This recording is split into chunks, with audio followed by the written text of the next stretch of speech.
Hoje vai ser live com tema livre, tá? Eu vou responder as perguntas de vocês, então mandem aí perguntas espiritualistas. Kim fala, Ju, como a oração para os mentores de alguém pode ajudar a pessoa? Eu falei disso na live passada, né? Então, o conceito é o seguinte, oração, ela é uma energia, como se fosse uma carga energética que você tá mandando para alguém que você tá colocando a intenção. Tem pessoas que acreditam que quando você manda uma carga energética para alguém que está sendo acompanhado por espíritos muito trevosos, você pode chamar a atenção desses seres trevosos. Se eles estão obsediando alguém muito fortemente, tá já dominando a pessoa, que a gente chama de fascinação, tem uns tipos de obsessões que Allan Kardec classificou lá no livro dos espíritos, ou foi o Evangelho segundo o Espiritismo, que é fascinação, subjugação e a obsessão. A subjugação você já está completamente dominado pelo obsessor. A fascinação já está bastante também. Tipo, os seus pensamentos já são confundidos. Você não sabe o que é teu e o que não é teu. Quando as pessoas já estão nesse nível, o obsessor tem controle total aos pensamentos dele, né, do obsediado e aos sentimentos, tudo, tá? Controle total daquela pessoa. Então, quando você manda essa carga energética, quando você começa a emitir boas vibrações, essa galera que acredita nisso fala que você coloca um farol na tua própria cabeça. Às vezes a gente tá tão bem, tá tão protegido que não adianta, ninguém consegue se aproximar. Mas não é sempre, né? A gente não tá sempre assim. Na verdade, na maioria das vezes a gente não tá assim, a gente oscila muito. Então, acaba que nós podemos virar alvo daqueles espíritos que estão prejudicando aquela pessoa. Aí você tenta ajudar a pessoa, você coloca um, um grande farol, um grande sinalizador na tua própria cabeça. Aí você nem ajuda a pessoa e acaba criando um problema, trazendo um problema para você. Quando você emite essa energia para o mentor, essa carga energética, mentores, né? Partindo do pressuposto que são éticos, eles vão pegar aquela energia e aí sim eles vão redirecionar para o mentorado. Então não é que você não vai relacionar o mentorado, você vai relacionar, até porque você nem sabe quem que é o mentor da pessoa, só que você vai falar, mentor do Joãozinho, eu tô mandando uma energia de boas vibrações, né, para que ele se livre do vício, para que ele tchananã, para que ele melhore da doença, que seja o que você tá querendo direcionar. E aí aquele mentor vai pegar aquela energia e vai direcionar para a pessoa. Um mentor, nenhum obsessor vai querer mexer com mentores, né? Eles têm total preparo para lidar com qualquer tipo de ser que está lá obsediando. Então fica por isso mesmo. Ele serve de intermédio. Então aqueles seres que estão prejudicando a pessoa que você quer orar, ele não tem como chegar até você. Ele não vai saber que foi você que mandou. O conceito é esse, tá? O Lucas fala: um espírito obsessor pode obsediar uma pessoa que ela não conhece pessoalmente? A pessoa não conhece o obsessor, sim, é normal, né? Agora, o espírito conhece quem que ele tá obsediando. O que acontece é que tem espíritos que eles trabalham. Acontece muito, é muito comum, muito comum. Algumas pessoas chamam de quiumbas, né? Dentro da Umbanda, da Quimbanda também, por exemplo, do Candomblé também, que eu não sei se é o mesmo conceito para os três, mas são espíritos que trabalham para outros. Então, às vezes, quem tá querendo te obsediar, ele não vai lá na tua casa te obsediar. Ele não fica do seu lado, mas ele manda pessoas fazer o trabalho sujo, entendeu? Então, aquela pessoa que tá fazendo um trabalho sujo, ele não tem nada contra você. Mas ele tá fazendo porque ele tá cumprindo ali uma ordem de alguém, de um superior dele, que esse superior sim pode ter problema contra você. Inclusive, tem pessoas que. Um exemplo bem clássico disso são magias trevosas que as pessoas fazem, né? Trabalhos negativos que algumas pessoas pagam, manda fazer para alguém. Quem é que tá. Como que esses trabalhos funcionam? A pessoa que tá ali fazendo, operacionalizando o trabalho encarnado, né? Bruxa, magista, feiticeiros, eles não. Como que eles fazem aquele trabalho funcionar? Basta colocar um não sei o que na encruzilhada? Não. Sim, eles fazem isso, eles fazem uma série de trabalhos, de oferendas para espíritos fazerem um trabalho. Então, o espírito que está ligado àquele magista, àquele feiticeiro, àquele mago, ele vai fazer o trabalho, né? Ele vai colocar a mão na massa ir lá perturbar ou fazer o que tiver que fazer com a pessoa que tá sendo demandada. Aquele espírito nem sabia que aquela pessoa existia, mas ele faz o que mandam fazer de acordo com o pagamento. Pagando bem que mal tem, né? Eles pensam, alguns espíritos que trabalham nessa linha. Então eles não têm nada contra aquela pessoa, mas eles fazem porque eles trabalham dessa forma. Então não necessariamente tem que ter ligação, mas o espírito precisa saber com quem que ele tá lidando, né? Então ele precisa saber a cara, não só a cara, mas precisa ir lá conhecer a pessoa para poder fazer mal. Não tem como ele fazer mal se ele nunca nem viu, nem sabe quem que é. Lembrando que a energia só vai pegar se você tá em sintonia, tá? Andrei Martins. Qual a visão espiritualista para quem comete a eutanásia? Perguntinha. O espírito passa por alguma coisa ruim? Olha, tem muita crença espírita, né, no que falam de mal da eutanásia. Mas assim, vamos pensar pela lógica, tá? Vou trazendo uma lógica de tudo que eu sei sobre a espiritualidade. Que é o seguinte. Quando a gente encarna, e aí vocês pensam comigo e para vocês até tirar as próprias conclusões com base nesses dados que eu vou passar para vocês. Quando a gente encarna, a gente tem um planejamento. Então a gente sabe quanto tempo a gente vai ficar aqui, mais ou menos, tá? Não, até onde eu sei, não tá cravado, assim, ó, você vai viver 70 anos e 5 dias e 2 minutos. Não é bem assim, não. Mas você sabe mais ou menos com quantos anos você vai desencarnar se tudo correr como programado, porque existem coisas que vão acontecendo no meio do caminho. Então, como que funciona? Você tem energia vital para aquele período de tempo, tá? E, segundo o Chico Xavier falou, a gente tem uma carga extra. Então, vou fazer aqui colocar uma proporção aqui, mas não foquem muito no dado, tá? Na quantidade de anos em si, só para vocês entenderem proporcionalmente quanto que é. Vamos supor que uma pessoa tá planejada ali, planejamento para ela desencarnar com 85 anos. Ela vai vir com uma energia vital, né, para até os 90. Porque entende-se que a gente vive num planeta Terra, onde a gente tem que comer comida industrializada. Se você vai morar numa cidade mais, numa metrópole, né, tem mais poluição, o que vai afetar a sua saúde. Você vai, sei lá, você vive numa época onde você fica muito mais sentado do que se movimentando. Então, é considerado um chorinho ali de vida, de energia, considerando fatores que são totalmente aleatórios às suas escolhas, ao que você vai fazer. Você nasceu em São Paulo, está exposto à poluição, né? Você nasceu no ano de 2050, vai ter mais comida industrializada nos Estados Unidos, muito mais industrializado do que comida natural. Não é uma escolha sua. Comida natural é caríssima lá. Então, tem esse chorinho considerando as circunstâncias que você nasce. Então, beleza, você tem energia para 90 anos. E aí, com 50, você tem uma doença que já estava na sua programação, tá? Viver. E na sua programação você ia viver alguns anos ainda até os 80. Ó, que triste. Você ia ficar 30 anos aí com essa doença sofrendo com ela.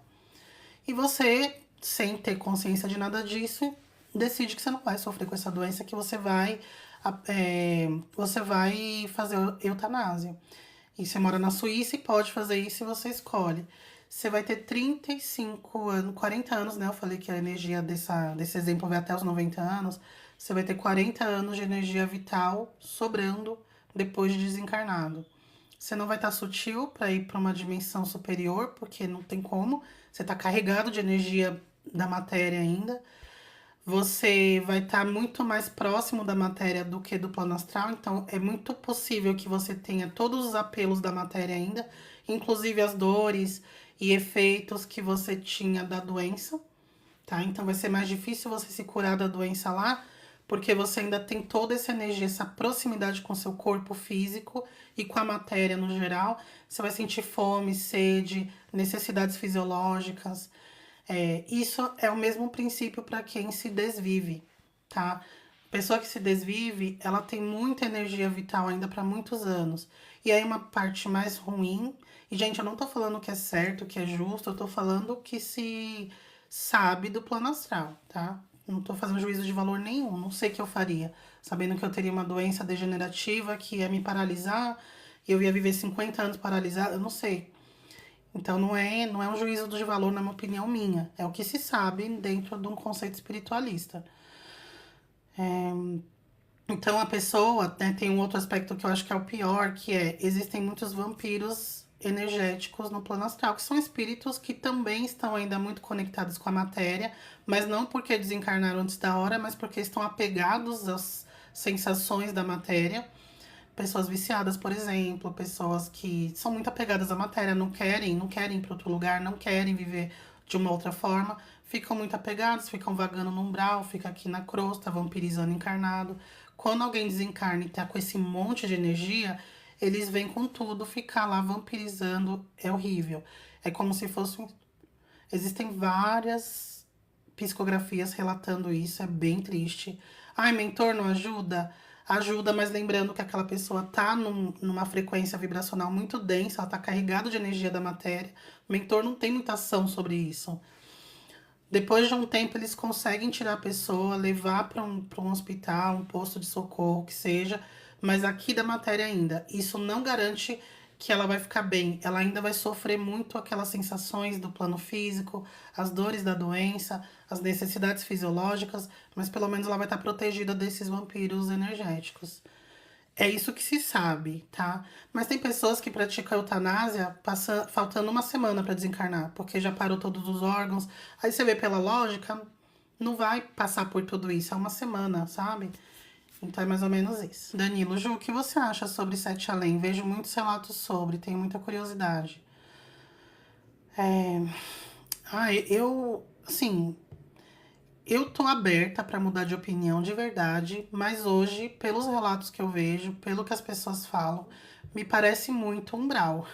Eu acho que é um local no umbral. As pessoas vão para umbral e acham que estão indo para Sete Além. Ah, mas eu tava acordada, eu tava num ônibus. Você pode ter um. Existe. Agora eu esqueci o nome, gente. Mas existe uma mediunidade que você sai do corpo em momentos. Você tá acordada, tipo, você faz uma projeção. Se eu não me engano, é mediunidade viajoura. Eu tenho quase certeza que o nome é esse, que o Chico Xavier tinha essa mediunidade, se chama viajoura. Você simplesmente aqui, ó, fecha o olho, você sai do corpo. Aí você abre o olho e você fez um montão de coisa lá no astral. Porque, inclusive, colocaram uma pergunta dessa hoje lá na caixinha de pergunta que eu abri na outra rede. Inclusive, se você não me segue, me siga lá, tá? É canal, não, é Ju, underline Neves, underline oficial. Tempo, né? O tempo lá no astral, se é o mesmo tempo daqui. Não é. Porque é bem comum, assim. Todo mundo já viveu isso, quase todo mundo. Você dorme, você tira um cochilo de 15 minutos e você tem um sonho gigantesco que passou 50 anos lá no astral. Porque o tempo lá é diferente.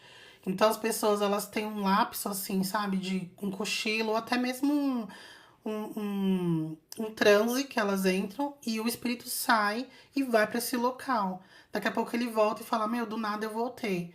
Então me parece que, que é isso, entendeu? Que é o umbral, as pessoas estão indo para lá. Tem pessoas que têm mediunidade e não sabem, então fala: eu vi uma família que saiu de um buraco e de repente ela desapareceu. Tá vendo gente desencarnada. Mas, gente, pode ser que eu esteja errada, tá? É que eu nunca vi esse tipo de coisa. Eu nunca estive lá, eu nunca tive nenhuma experiência que me prove isso.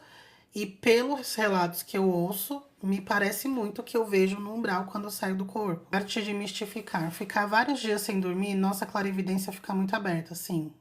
Sim, um fato, assim. Ó. Não só a clarividência, fica toda a mediunidade, assim. Nossa, já vivi isso nossa, horrível, assim. Gente, eu via tanta coisa horrorosa. Eu ouvia, porque a minha. Eu não tenho muita evidência, não. É muito difícil. Eu já vi, vejo de vez em quando, mas não é comum. Eu ouço muito mais. E, gente, nossa, era horrível de madrugada, assim, com uma insônia fodida, assim. Eu ficava ouvindo grito, ficava ouvindo pedido de socorro, ficava ouvindo uma mulher que toda noite ela vinha rir no meu ouvido, parecendo um risada de bruxa. Horrível. Passei, nossa, período terrível da minha vida, assim, ó. Faz uns 8 anos isso. Horrível, horrível.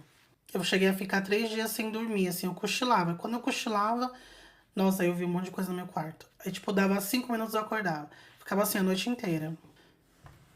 O Júnior Geraldo, até que ponto existe influência espiritual em pessoas que agem de maneira confusa no âmbito amoroso? Ah, a influência pode ser ilimitada. Tem. Ah, eu não tô com o livro aqui. Se eu sair daqui do celular, vai travar a live. Mas tem uma pergunta no livro dos Espíritos de Allan Kardec, que ele pergunta para os espíritos, né? Até que ponto os espíritos podem influenciar na nossa vida? E aí os espíritos respondem: o quanto os espíritos influenciam na vida de vocês é inimaginável.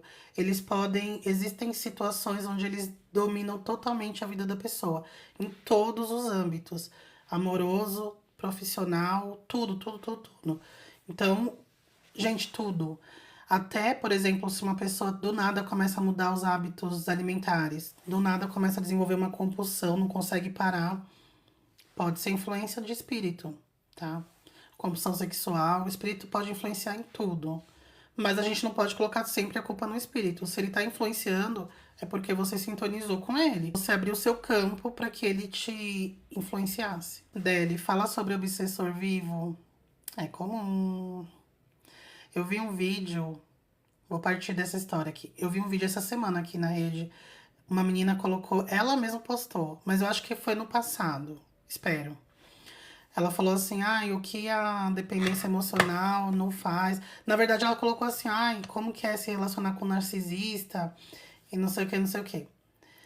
E aí, como que era o vídeo? Ela tava gravando um cara, o namorado dela terminando com ela, porque ele traiu ela e ela foi confrontar ele e terminou com ele. Só que no dia seguinte, eu não entendi muito bem quando, mas eu entendi que, tipo, acho que foi no dia seguinte ou foi no mesmo dia. Ela voltou e falou que, não, olha, eu te perdoo. Ele falou, mas quem disse que eu tô pedindo perdão? Não quero mais ficar com você, não gosto de você. Ela, não, não, mas ó, entenda, se fosse eu te trair, você também não ia ficar puto? Ele, ia, mas é isso aí, eu traí você, mas eu não quero não, não gosto mais de você. Ela, não, não vou. Ele sai do meu carro. Ela, não vou sair do seu carro. Ele sai do meu carro. Não vou sair, não vou sair. Ele, eu não gosto mais de você. Você é louca. Vou ficar te traindo. Sabe o que ela falou? Tudo bem você me trair, eu não ligo. Pelo menos eu já tô sabendo mesmo, aí eu não vou ligar. Ele, para, mano, você é louco, você tem que se tratar, não sei o que. Ela, não vou largar, não sei o que. Ele falou, vou te trair todo dia, não sei o que. Ela, tudo bem. Ela falou várias vezes, tudo bem, eu não ligo. Gente, essa mulher. Aí eu entrei assim nos comentários, né? Que você quer você quer ferrar com a tua cabeça, você entra em comentário de vídeo como esse. Gente, várias mulheres e homens também falando que já fizeram isso, que já ligaram 300 vezes pro cara. Eu já cheguei a ligar 200 vezes por dia pro cara e eu, obsessor encarnado. Os efeitos são quase os mesmos, assim, são quase os mesmos. Você só não vai estar lá 24 horas com a pessoa, né? Porque você tem a limitação física da matéria. Se o cara trocar a fechadura da casa, você não tem como ir lá ficar acompanhando ele. Mas energeticamente falando, você tá mandando vibração, energia. Sai do corpo à noite pra dormir, você vai lá procurar o cara. Ai, gente, e os efeitos são os mesmos. E o retorno pra quem faz isso também é o mesmo. O pessoal entra numa vibe, assim, numa onda energética, assim, ó, de bueiro. Triste. Daí ele falou, meu ex fez isso pra mim, mandou um monte de quiumba me vigiar. Ai, gente, complicado, né? Eu não consigo entender pessoas que fazem magia pros outros, amarração, não sei o quê. Gente, tem que lembrar do que o Clodovil Hernandes falou. Eu quero que quem não gosta de mim faleça, sabe? No sentido assim, eu não quero ficar com quem não gosta de mim, gente. O que eu vou cheirar com quem não gosta de mim? A pessoa não gosta de mim, gente. Pelo amor de Deus. Você quer ficar por dó, por feitiço. Você quer obrigar uma pessoa a ficar com você. Mal sabem as pessoas que ninguém compra amor. Não existe feitiço que faz alguém te amar. Não existe. A amarração do amor é um título que tá muito errado. Não é amarração do amor, é amarração da fascinação. A pessoa, sabe como que é na prática? Fica um espírito ou vários gritando no teu ouvido, o nome do fulano, Joãozinho, Joãozinho, Joãozinho, Joãozinho, Joãozinho, Joãozinho, Joãozinho. Aí eles ficam passando a mão em você, pra você lembrar do Joãozinho e sentir desejo. Nossa, senti um negocinho aqui, né? Ai, aí ele grita aqui, Joãozinho. Aí você, ai, quero dar pro Joãozinho. E aí fica, Mariazinha, Mariazinha.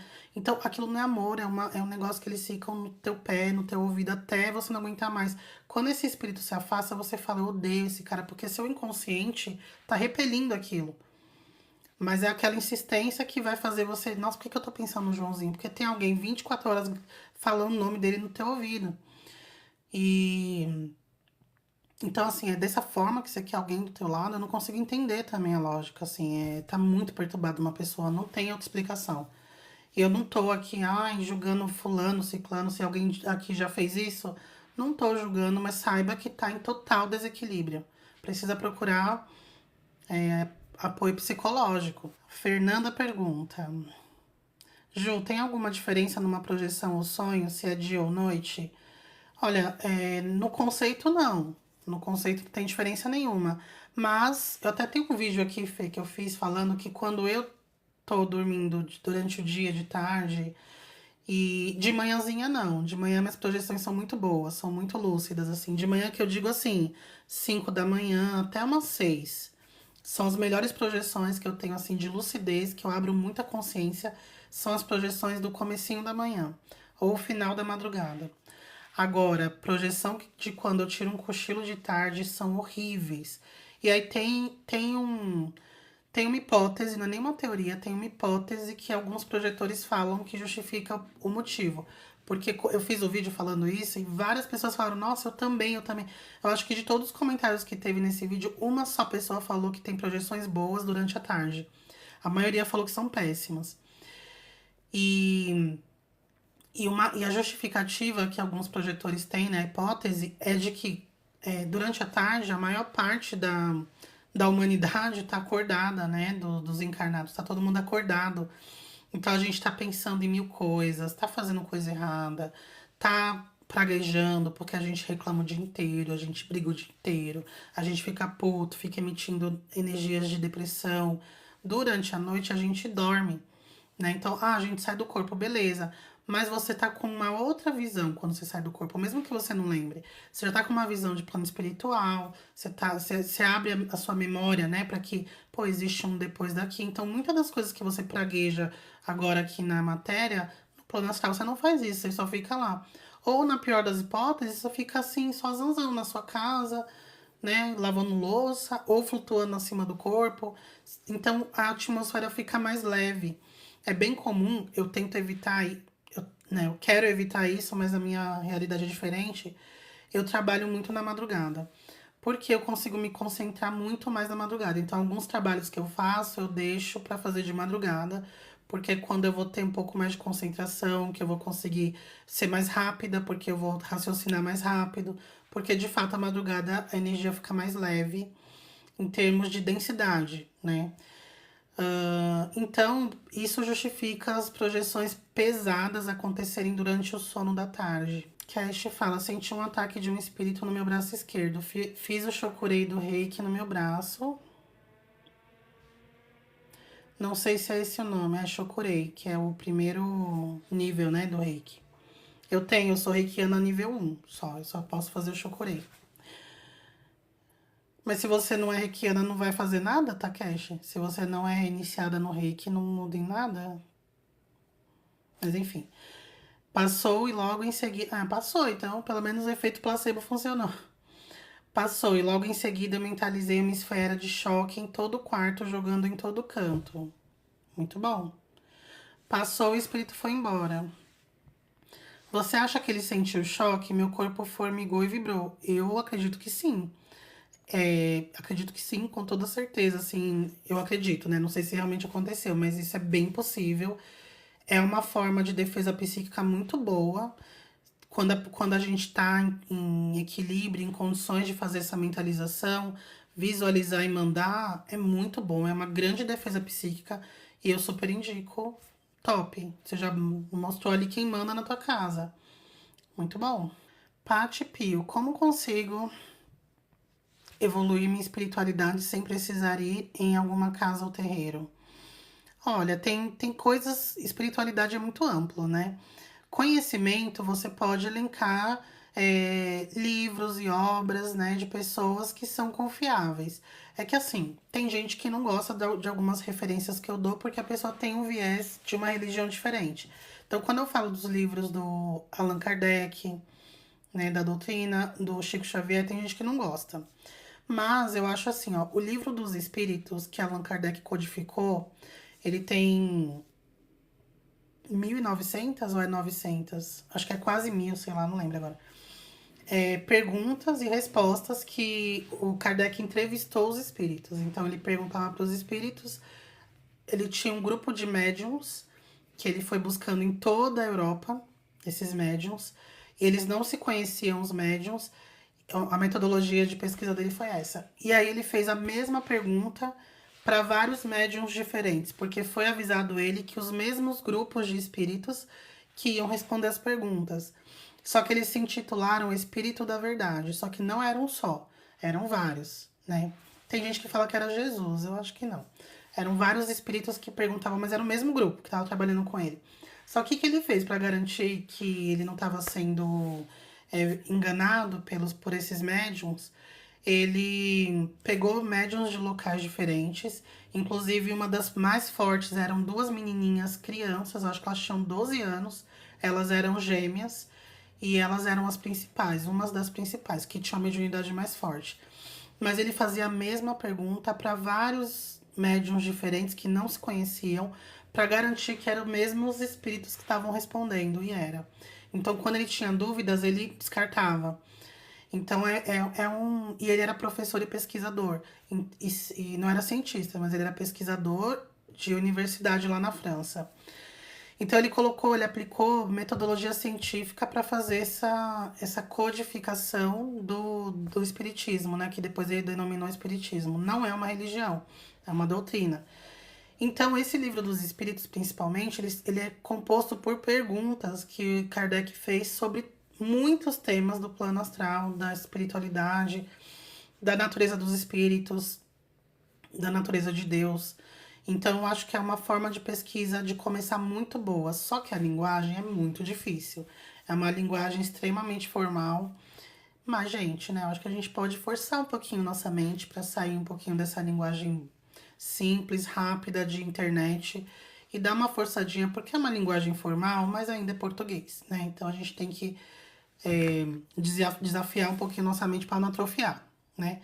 Então eu acho que é uma boa forma de começar pelo livro dos espíritos, mas existem muitos outros pesquisadores espiritualistas.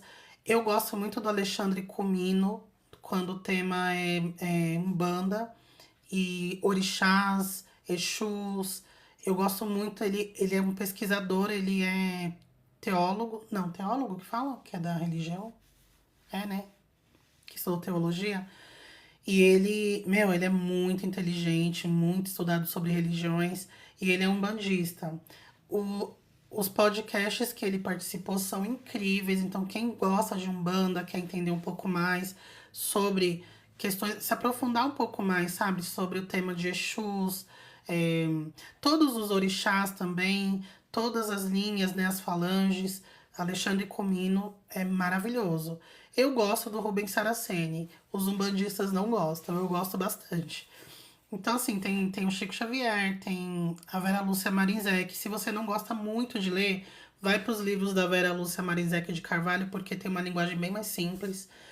E vai testando, vai vendo pessoas na internet falando, seja criteriosa, sabe? Não fica acreditando em qualquer pessoa que tá falando que tá recebendo ET, que tá recebendo Jesus, psicografando Jesus. Vai montando aqui o seu conhecimento. Agora, se você está falando de desenvolver mediunidade, é um pouco mais complicado. Não é impossível você desenvolver mediunidade, é até bem fácil, né? Se você já tiver uma abertura para isso, só é um pouco só pode ser um pouco perigoso, porque você não vai ter um apoio de outras pessoas. E quando a gente está desenvolvendo a mediunidade, a gente recebe espíritos. E a maioria das vezes, a grande maioria das vezes, não são mentores. Porque para a gente receber um mentor, para a gente incorporar um mentor, para a gente incorporar um guia, não é fácil, gente. Tem que estar na mesma frequência, tem que estar sintonizando, não é fácil, é difícil.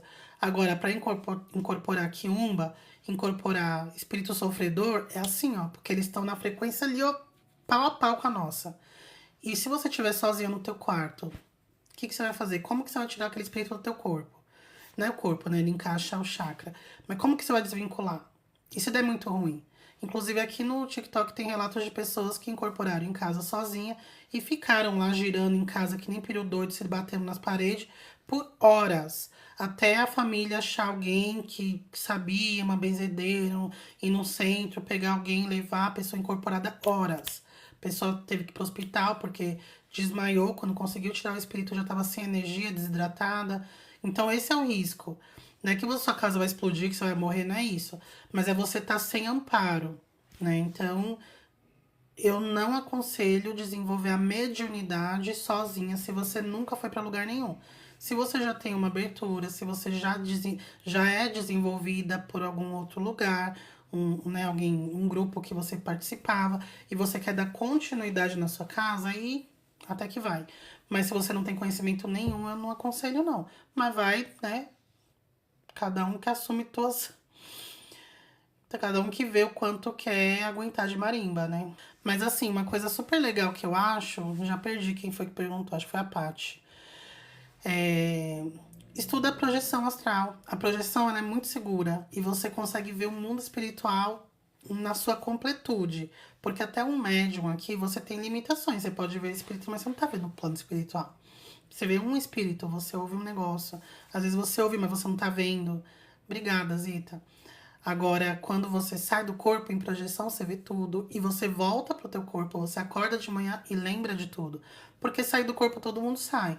Mas a gente não abre consciência lá. Fica lá fazendo as coisas totalmente inconsciente. Aí acorda. Ah, eu tive um sonho que eu fiz isso, isso, isso. Mas eu não tinha nenhum controle sobre suas ações. A projeção te dá controle. Você vai estar com a consciência que você tem agora acordada lá no plano astral. E é seguro. Deu ruim, você lembra do teu corpo e acorda. E acabou, ninguém te acompanha. E as falas, Ju, como fica a questão de quem sofre muito nessa vida, sente que vai morrer cedo? Ai, Yas, tá muito solta essa pergunta. Sofrer, complicado, né? Porque assim, ninguém aqui tá 100% de boa, né?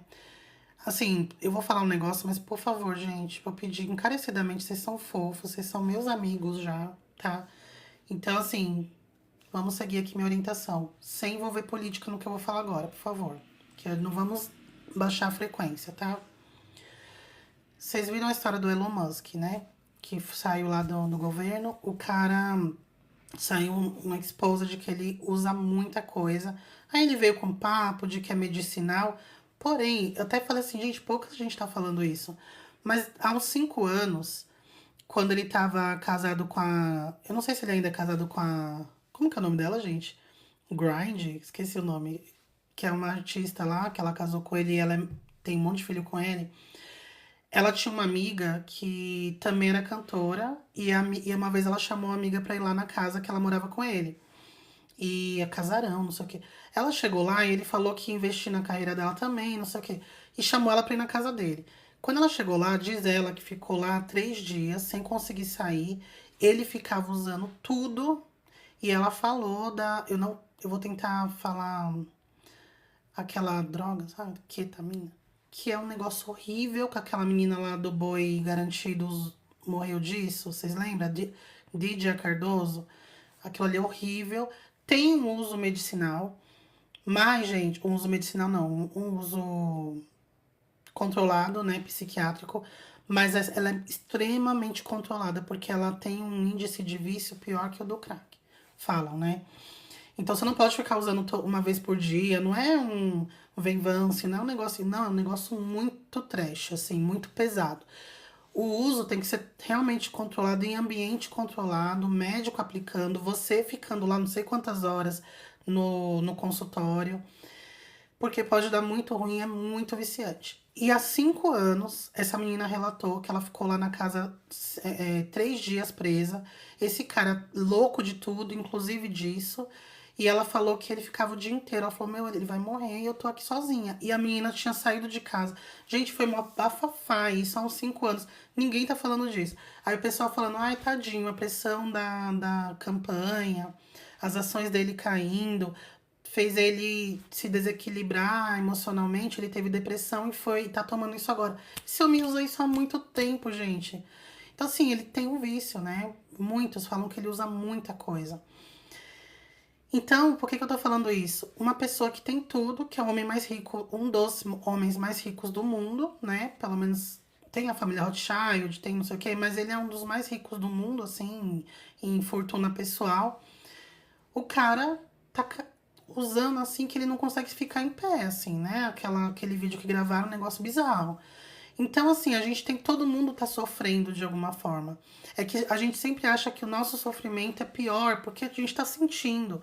Do outro é o que o outro tá transparecendo, ou o que o outro tá falando que sente. Ou que não tá falando. Então você fala, a vida daquela pessoa é perfeita.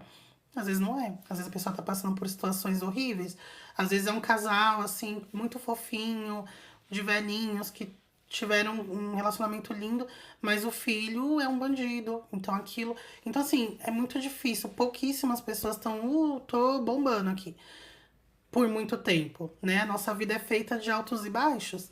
Então, assim, por que que você tá sofrendo? Cada pessoa tem as suas questões. Não dá pra gente colocar tudo no mesmo bolo e eu falar aqui pra você, ah, a questão de sofrimento é isso, isso, isso.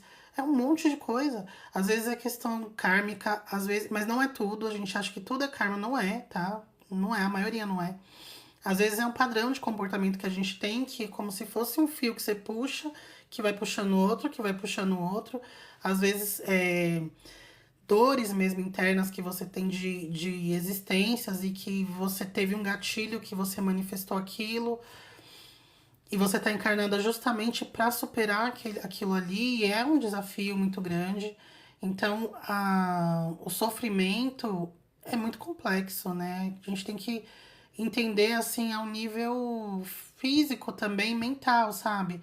E muitas vezes a gente quer achar o motivo, é importante achar o motivo, mas é muito mais importante trabalhar na cura daquilo, né? Porque nem sempre você vai descobrir o motivo do seu sofrimento, inclusive em terapia.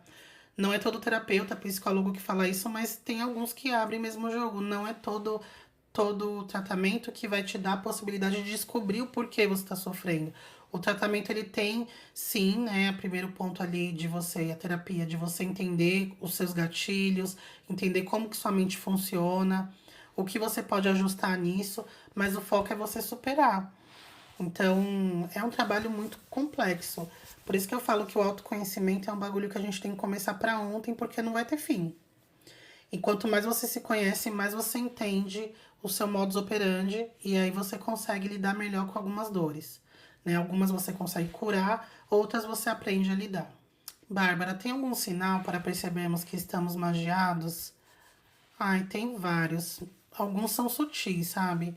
É, eu vou falar de algumas coisas aqui, mas não é só isso, tá? Vou falar como eu sinto que acontece muitas vezes, que já aconteceu comigo e com outras pessoas. É, eu sinto uma sensação de que eu tô sendo vigiado o tempo todo. Então, assim, sabe quando. Não é uma coisa. Eu não ficava com neurose, assim, eu não ficava neurótica. Ai, meu Deus, estão atrás de mim, tem uma câmera, tem um buraquinho aqui na parede, é uma câmera. Não é isso. É tipo assim, você tá aqui e você fica. Sabe? Você, tipo assim, sensação estranha. Você tá, às vezes você não vê nada, você não vê vulto nem nada, mas você fica assim estranha, você fica com, tipo, você costuma andar pelada na sua casa, de repente você começa a ficar meio estranha, assim, não quer mais andar pelada. Sem muito motivo, não tem motivo nenhum, simplesmente você já fica meio assim. Você fala as coisas assim, é meio estranho. Pensamentos muito aleatórios que passam pela sua cabeça, muito aleatórios, assim. Tipo, sei lá, você tá aqui e você pensa, nossa, se meu sogro morresse, ia ser bom, né, que eu ia ficar com a casa dele. Gente, que é isso, né? De onde veio isso? Então são coisas que você começa a dar. Por que estão implantando? Que pensamentos são esses? É, amarração, tem uma coisa bem clássica. Você começa a pensar muito na pessoa sem motivo. Você não para de pensar naquela pessoa, assim. Tipo, vocês terminaram e você não. Quando você terminou, você sentia que não gostava mais daquela pessoa. Tipo, não, não gostava, foi eu que terminei. De repente, do nada, você sonha com a pessoa, você fica lembrando toda hora da pessoa, você fica sentindo desejo pela pessoa, você fica curiosa querendo saber o que ele tá fazendo, você começa a stalkear ele do nada. Aí você vê ele e você não sente assim, nossa, que saudade. Não, você só fica ali stalkeando, não consegue parar de ver. Sabe? Uma obsessão muito aleatória, muito característico de amarração. É, e uma outra coisa que é mais sutil, mas eu percebo, que é um brilho diferente no olhar. Eduardo Felipe, Diva, existe mesmo aqueles espíritos íncubos, você já viu?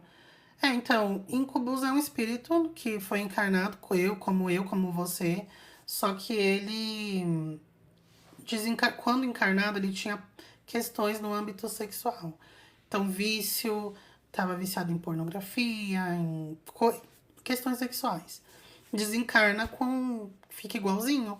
E aí acaba dando vazão cada vez mais para esse vício e fica se degradando cada vez mais.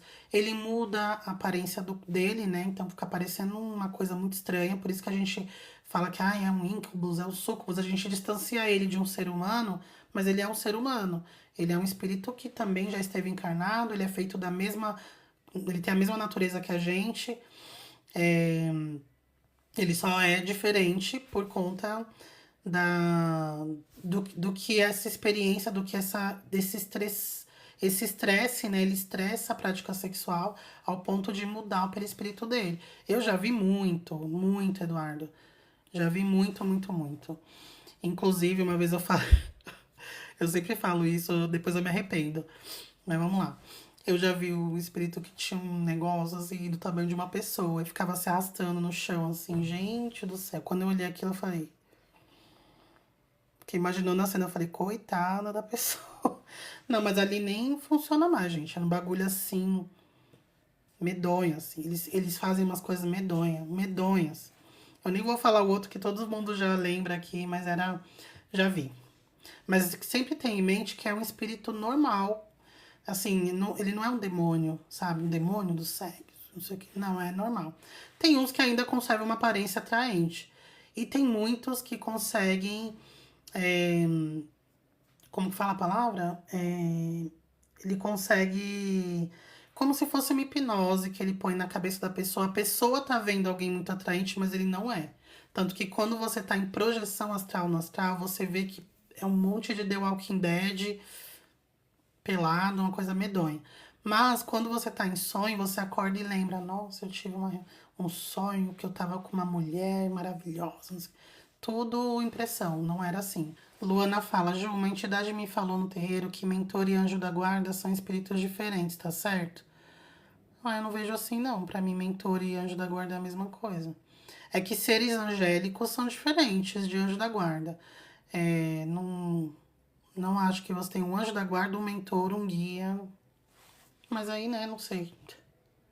Eu acho que mentor e anjo da guarda é a mesma coisa. Sim, gente, a questão de ser salvo não tem condenação eterna. Alguém falou, esses espíritos têm chances de ser salvo? Não é salvo, né? Ele precisa querer sair daquela situação. Vocês acham que eles não querem sair? Eles não querem. Você acha que estão ali sofrendo? Gente, a maioria dos espíritos de umbral estão ali porque querem. A maioria tá ali porque quer. E quem não quer estar ali não está disposto a fazer as mudanças que precisam ser feitas.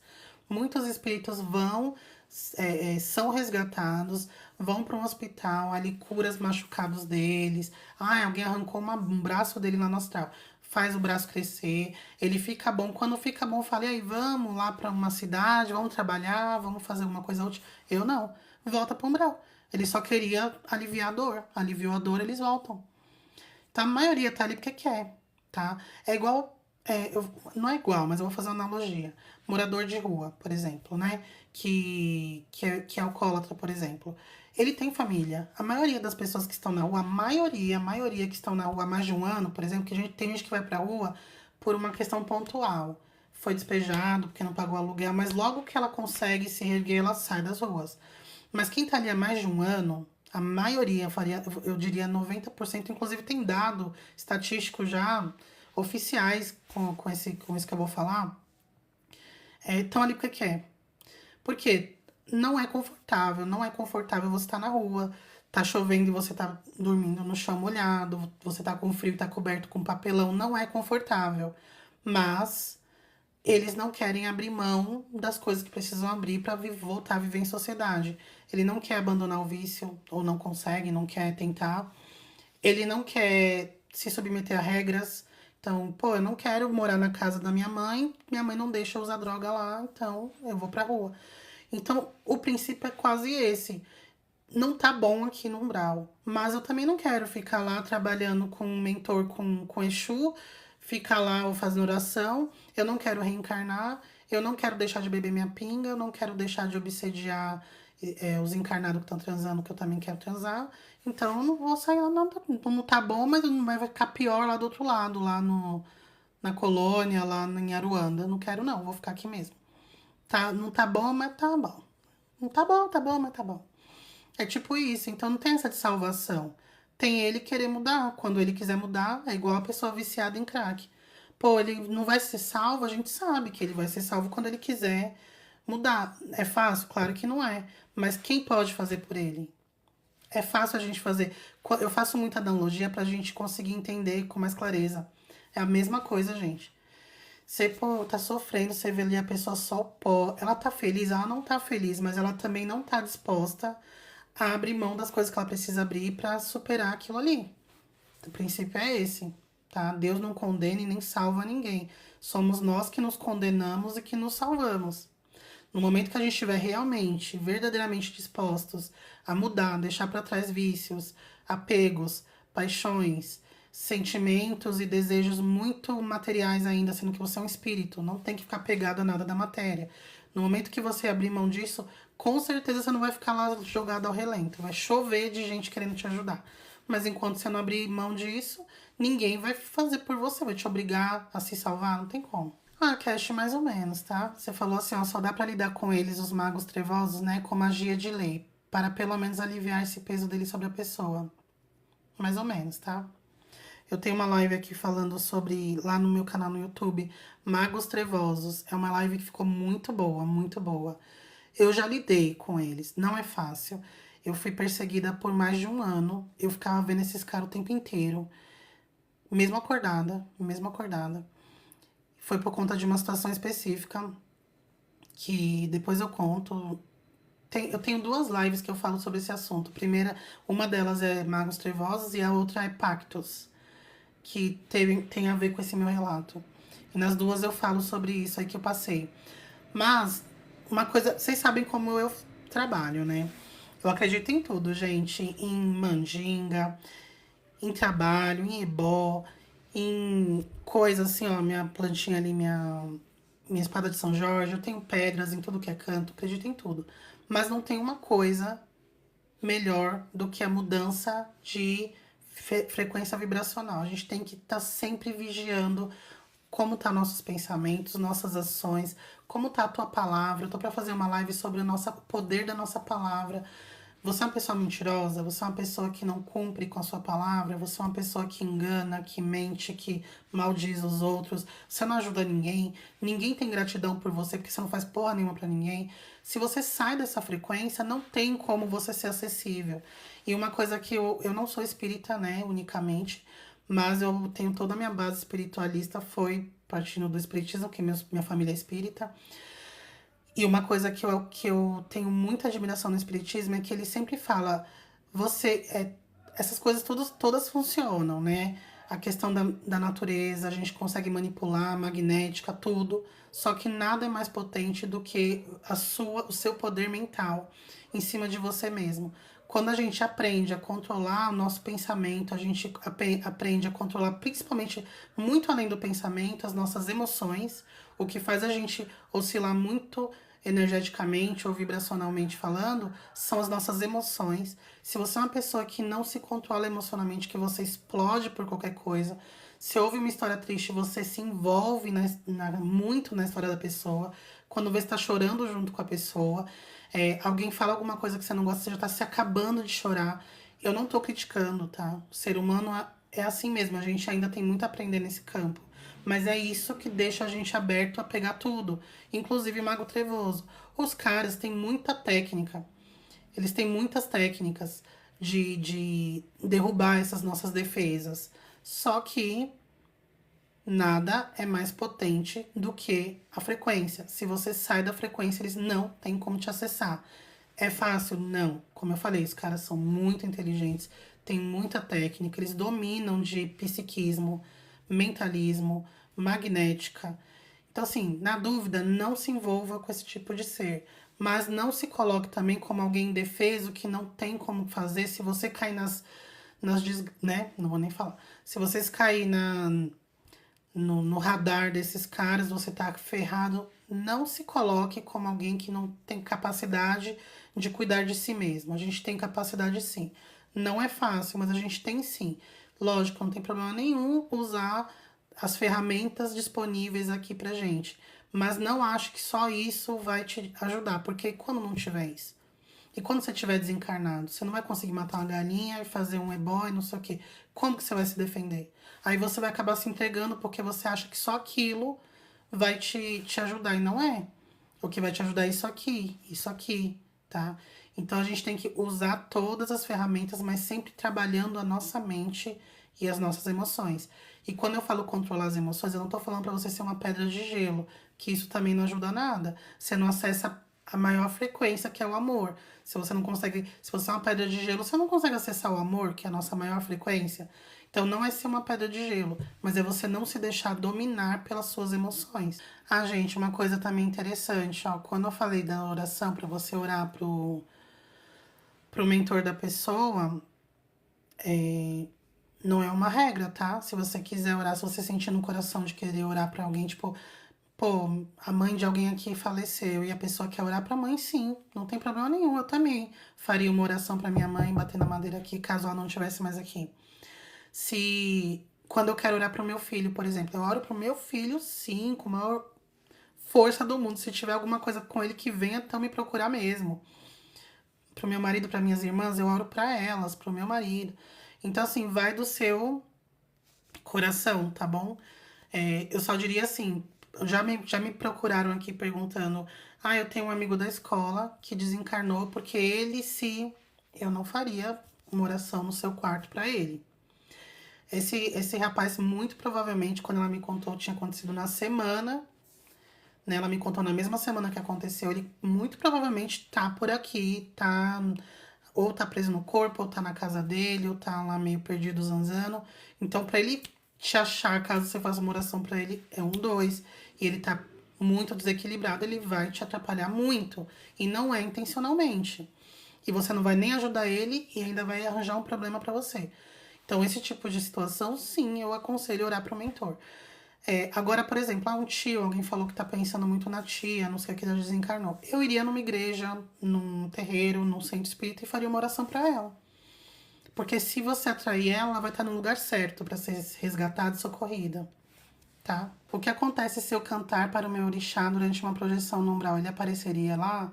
Olha, sendo bem sincero, eu não acredito que um orixá vai aparecer pra você. Alecrim dourado. Não acredito nisso, não. Que o orixá vai aparecer pra você. Gente, orixás são energias divinas. Iemanjá vai aparecer. Pode até aparecer uma representação, alguém da falange, sabe? Mas não vai aparecer lá. Mas aí também, né? É crença minha, tá? Não quero aqui ficar criando, colocando regras, né, pras pessoas. Mas eu digo, não acredito. Pra mim é a mesma coisa de você orar pra Jesus e Jesus aparecer pra você. Mesmo você em projeção. Não acredito, tá? Ah, é impossível? Não, mas assim, é muito, muito improvável. Orixás, não. Ah, eu não chamaria pra sutilizar a energia? Não, não chamaria não. Eu chamaria teu guia. Mesmo que você, mas eu não conheço o guia, Ju, eu vou chamar quem? Guia? Venha, faz isso. Juro, não tô zoando dessa vez, eu faço isso com o mentor, porque eu tenho uma conexão com o meu mentor, né? Eu não sei quem são meus guias. A única guia que eu conheço, que já apareceu várias vezes pra mim, é uma cigana, que ela me apresentou as cartas. E me deu muita, ela sempre me dá muita bronca. Eu não me lembro de eu ter chamado ela, mas mentor eu chamo. E eu não sei o nome dele. Aí eu falo, mentor, queria conversar com você. E eu falo antes, tá? Antes de dormir eu vou lá e falo, eu tô fazendo uma oração. Mentor, hoje eu gostaria muito de conversar com você, que eu não tô bem, eu tô querendo um conselho sobre tal assunto. E eu sinto, não é sempre que eu lembro, mas eu sinto que sim, ele me acode. Em projeção astral também. Não é sempre que ele vai, não. Mas às vezes ele aparece quando eu chamo. Será que um dia a gente vai conhecer Jesus ou seria algo tipo mais inacessível? Eu acho que é inacessível. Acho que Jesus não tá mais na forma de Jesus. Jesus não é mais um espírito encarnável no planeta Terra. Dizem. E quem falou isso foi o Chico Xavier, que Jesus demorou mais de 1000 anos se preparando para encarnar, 1000 anos terrestres, né? Porque ele não tem mais essa concepção espiritual que cabe num corpo humano. Ele não tá mais aqui, não precisa encarnar. Então, não existe mais aquela figura, Jesus, como a gente o conhece, né? Como ele passou por aqui. Existe sim um espírito, com certeza, mas não é uma pessoa, entende? Eu vejo uma energia muito grande já. Se a gente fala que, por exemplo, os arcanjos, eles são energias que não têm nem uma aparência humana. Como que a gente falaria que Jesus é aquele ser ainda que tem o bigode, a barba, não sei o que? Não é mais, entende? A gente se apega muito a. Tudo bem também, porque foi a forma que a gente conheceu a história, né? Então, quando pensa em Jesus, você imagina aquela imagem dele, tudo bem, você conectou com a energia.